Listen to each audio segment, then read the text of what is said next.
नमस्कार विद्यार्थी मित्रांनो, सीईटी बाय ग्लोबल ऑनलाईन मध्ये सर्वांचं स्वागत आहे.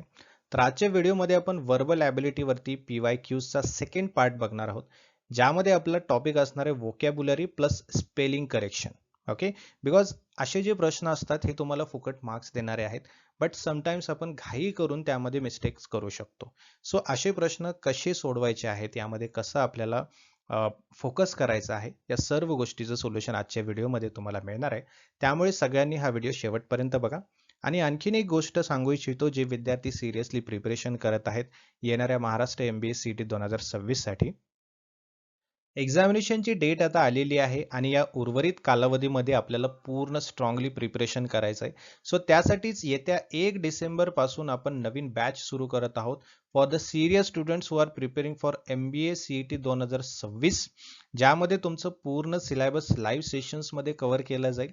यामध्ये तुम्हाला मराठी आणि इंग्लिश या कंबाईन लँग्वेजमध्ये शिकवलं जाईल. त्यासोबतच जर तुमचं काही कारणास्तव लाईव्ह सेशन मिस झाला तर त्याचं रेकॉर्डेड सेशन सुद्धा तुम्हाला अवेलेबल असेल.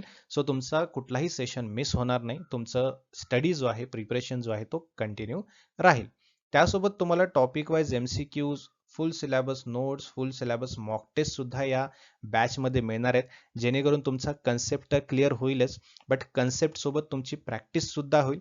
वेगवेगळ्या प्रश्नांची प्रॅक्टिस तुम्ही कराल, मॉक टेस्ट द्याल आणि तुम्ही तुमचा कॉन्फिडन्स बिल्डअप कराल, जेणेकरून येणाऱ्या एक्झामिनेशनमध्ये तुम्ही कॉन्फिडेंटली पेपर द्याल आणि जास्तीत जास्त मार्क्स येऊन बेस्ट कॉलेजमध्ये MBA कराल. त्यासोबत MCQ सिरीजचं PDF देखील तुम्हाला मिळेल. सो लवकरात लवकर आजच या नंबरवरती व्हॉट्सअप मेसेज किंवा व्हॉट्सअप कॉल करा आणि ही बॅच जॉईन करा आणि प्रिपरेशनला स्टार्ट करा. अदरवाईज तुम्ही ग्लोबल ऑनलाईनचं ॲप्लिकेशन सुद्धा डाउनलोड करू शकता. त्या ॲप्लिकेशनच्या थ्रू सुद्धा तुम्हाला ही बॅच जॉईन करता येऊ शकते. सो अजिबात उशीर करायचा नाहीये, आजच प्रिपरेशनला स्टार्ट करा आणि बॅच जॉईन करा. बघा, प्ले स्टोअर वरती जायचंय, ग्लोबल ऑनलाईन सर्च करायचं आहे, असं ऍप्लिकेशन तुम्हाला दिसेल. इन्स्टॉल करायचंय, ओपन करायचंय ऍप्लिकेशन ओपन केल्यानंतर तुम्हाला या प्रकारचा डॅशबोर्ड दिसेल. डॅशबोर्ड मध्ये बघा, एकदम खाली या ठिकाणी स्टोअर सेक्शन आहे. स्टोअर सेक्शन वर क्लिक करायचंय. या डॅशबोर्ड मध्ये तुम्हाला सर्च बॉक्स दिसेल. सर्च बॉक्स मध्ये तुम्हाला सर्च करायचंय MBA CET. हा कोर्स तुम्हाला दिसेल. त्या कोर्स वरती क्लिक केल्यानंतर तुम्हाला खाली ऑप्शन दिसेल की जॉईन द कोर्स. जॉईन करायचंय आणि प्रिपरेशनला स्टार्ट करायचंय. एकदा का तुम्ही जॉईन केलात, मग तुम्हाला कंटेंट फोल्डर तिथे समोरच दिसेल. त्या कंटेंट फोल्डरमध्ये सर्व मटेरियल जे आहेत तुम्हाला तिथे दिसतील आणि आपले जे लाईव्ह सेशन्स आहेत, ज्यामध्ये तुमचं पूर्ण तयारी केली जाणार आहे, ते लाईव्ह सेशन सुद्धा ऍपमध्ये तुम्हाला दिसून येतील. जसं की आपल्याला माहिती आहे, प्रश्न अगोदर व्यवस्थितपणे आपल्याला समजून घ्यायचा आहे. आता इथे आपल्याला दिलेला आहे इडियम. इडियमचा अर्थ आहे, होप सगळ्यांना माहिती असेल, ज्याला मुहावरा आपण असं म्हणतोय ना. काय दिलंय? टू टॉक शॉप असं दिलेलं आहे. आता त्याचा अर्थ आपल्याला ऑप्शनमध्ये दिलेला असतो. ऑप्शनमध्ये त्याचा एक्झॅक्ट राईट किंवा एक्झॅक्ट रिलेव्हंट असा असणारा मिनिंग आपल्याला ओळखायचा असतो. ठीक आहे. टू टॉक शॉपचा अर्थ काय होतो हे अगोदर लक्षात घ्या. म्हणजे सतत आपण एखाद्याच्या कामाबद्दल, त्याच्या व्यवसायाबद्दल बोलत राहणं, है ना. जरी परिस्थिती त्यासाठी योग्य नसली तरीही, म्हणजे त्या कंडिशनमध्ये नसलं तरी त्याला टॉक शॉप म्हणतात. मग असा मिनिंग असलेला कुठला ऑप्शन आहे? ए, ridicule. B, talk about shopping. C, talk about one's profession. D, treat lightly. or E, to make fun of someone. Obvious आहे ऑप्शन सी इथे करेक्टली मॅच होतंय, जिथे की आपल्याला सांगतं की टॉक अबाउट वन्स प्रोफेशन, म्हणजे टू टॉक शॉपचा अर्थ एक्झॅक्टली असाच असतो की सतत आपण कोणाच्या तरी कामाबद्दल, व्यवसायाबद्दल बोलत राहतो. राईट. फॉर एक्झाम्पल आणखीन आपण बोलू शकतो की पार्टीमध्ये सर्व लोक जमा झालेले आणि त्या पार्टीमध्ये 2 डॉक्टर आहेत, जे की फक्त स्वतःच्याच प्रोफेशन बद्दल बोलत आहेत. आजाराचा उपचार, है ना, या काही रिलेव्हंट गोष्टी त्यांच्या कामाबद्दल, व्यवसायाबद्दल बोलत आहेत. त्या गोष्टीला, त्या सिच्युएशनला टू टॉक शॉप असं म्हटलं जातं. ठीक आहे. आता रिडिक्यूल म्हटलं तर खिल्ली उडवणे झालं, त्याचा काही संबंध नाही. टॉक अबाउट शॉपिंग म्हटलं तर ते शॉपिंग बद्दल बोलत आहेत, खरेदीबद्दल बोलत आहेत, याचा अर्थ पूर्ण वेगळा होतो. ट्रीट लाईटली म्हटलं तर हलकं घेणं, आणि to make fun of someone म्हणजे तर आपल्याला माहिती आहे, एखाद्याचं मजाक करणे, खिल्ली उडवणे. ठीक आहे. सो टू टॉक शॉप याचा अर्थ जो आहे तो एक्झॅक्टली सी ऑप्शन सोबत मॅच करतोय. ठीक आहे. पुढचा प्रश्न बघा, सिनॉनिम आहे प्रॉबिटी. ठीक आहे. प्रॉबिटीचा अर्थ जुळणारा ऑप्शन आपल्याला शोधायचा आहे. ओके.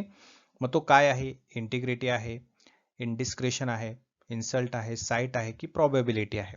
तर त्याचा राईट आन्सर आहे इंटिग्रिटी. ओके. प्रॉबिबिलिटी म्हणजे काय, प्रॉबिटी म्हणजे काय, प्रामाणिकपणा, नैतिकता, है ना, याला प्रॉबिटी म्हणतात. आणि इंटिग्रिटी म्हटलं तर त्याचं सर्वात अचूक समानार्थी आपण शब्द त्याला कन्सिडर करू शकतो. आता इनडिस्क्रेशन म्हटलं तर अविवेक होतो, बरोबर. इन्सल्ट म्हणजे अपमान, साईट म्हणजे तुमची दृष्टी, प्रॉबेबिलिटी म्हणजे शक्यता, बरोबर आहे. मग यामधला कुठलाही शब्द प्रॉबिटी सोबत मॅच होत नाही, कारण प्रॉबिटी म्हणजे प्रामाणिकपणा असतो, राईट, आणि इंटिग्रिटी म्हणजे त्याच्यामध्ये जुळणारा असतो, बरोबर आहे. इंटिग्रिटी म्हणजे सिमिलरच अर्थ आहे की प्रामाणिकपणा, सचोटी, नैतिकता, सातत्य, खोटं न बोलणं, फसवणूक न करणं, ह्या सगळ्या गोष्टीचा अर्थ आहे इंटिग्रिटी. ठीक आहे. पुढचा प्रश्न बघा, परत एकदा इडिओम आलेला आहे, रोड हॉग. ठीक आहे. रोड हॉग शी संबंधित आपल्याला शब्द शोधायचा आहे. Thief, reckless driver, strict teacher, drunk और डेंजरस. रोड हॉगचा अर्थ काय होतो, है ना. रोड हॉग म्हणजे जेव्हा रस्त्यावर एखादी वाहतूक नियम पाळत नसेल, नियम न पाळणारा, बेफिकरपणे वाहन चालवणारा, है ना, असा चालक, त्याला रोड हॉग म्हणतात. मग याचा राईट आन्सर काय असू शकतो, ऑब्विस आहे, सरळ सरळ दिसतोय आपल्याला, बी ऑप्शन आहे, रेकलेस ड्रायव्हर, है ना. रेकलेस ड्रायव्हर म्हणजेच सेम रोड हॉग सारखा अर्थ होतो त्याचा, जो की बेफिकरपणे गाडी चालवतो, कसाही चालवतो, नियम पाळत नाही, है ना. थीफ म्हणजे चोर होतो, त्याचा काही संबंध नाही. स्ट्रिक्ट टीचर म्हणजे कडक शिक्षक, है ना, जो की माझ्यासारखा नसतो, बरोबर आहे ना. I am not a strict teacher. Okay. Drunk मद्यपान करणारा, डेंजरस म्हणजे धोकादायक, बरोबर आहे ना. सो याचा रोड हॉकशी काही संबंध येत नाही, त्यामुळे option B only correctly matching with the road hawk. पुढचा प्रश्न आहे, अँटोनिम विचारले म्हणजे विरुद्ध शब्द आहे अबॅन्डन. अबॅन्डन म्हणजे सोडून देणे, टाकून देणे. ठीक आहे. A quit, B forfeit, C roost, D forsake और विली. ऑप्शन सी त्याचं बरोबर आहे, कारण विरुद्धार्थी विचारले आपल्याला, बरोबर आहे. अबॅन्डन म्हणजे सोडून देणे आणि रूस्ट म्हणजे स्थिर होणे किंवा थांबणे, बरोबर आहे. म्हणून रूस्ट हा अबॅन्डनचा उलट अर्थ होऊ शकतो, बरोबर आहे. आता क्विट म्हणजे सोडणे, जे की बरोबर अबॅन्डन सोबत मॅच होतंय. फोरफिट म्हणजे त्याग करणे, गमावून टाकणे. फोरसेक म्हणजे सुद्धा सोडून देणे. विली म्हणजे धूर्त, है ना, म्हणजे विषयाशी संबंधितच नाहीये ते. सो ऑप्शन सी इथे करेक्ट आहे. All right. सो पुढचा प्रश्न जो आहे, आता बघा आपण वळतोय स्पेलिंग वरती. ठीक आहे. बिकॉज वोकॅब्युलरीचे आता संपले, आता स्पेलिंगचे क्वेश्चन्स बघूया आपण, जे तुमच्या 2024च्या एक्झामिनेशनमध्ये विचारले गेलेले आहेत. Find the correctly spelled word, है ना. असा शब्द शोधायचा आहे ज्याची स्पेलिंग एक्झॅक्टली करेक्ट आहे, राईट. इक्विनिमिटी, इक्वॅनिमिटी म्हणजे स्पेलिंगनुसार, है ना. त्यानंतर इकोनिमिटी असं दिले, म्हणजे आपण जर स्पेलिंग चुकली तरी त्याचा उच्चार पण आपला चुकणारच आहे, बरोबर आहे ना. सो स्पेलिंगनुसार जर बघितलं तर राईट आन्सर आहे इक्वॅनिमिटी, राईट. काय आहे इक्वॅनिमिटी. आता इक्वॅनिमिटी म्हणजे काय, मनशांती, त्याच्यामध्ये भावनात्मक स्थिरता असणं, है ना, ही त्याची करेक्ट स्पेलिंग आहे. बाकीचे ऑप्शन्स आहेत ए सी डी ई, यांची स्पेलिंग चुकलेली आहे. E Q U A N I M I T Y, this is the right word.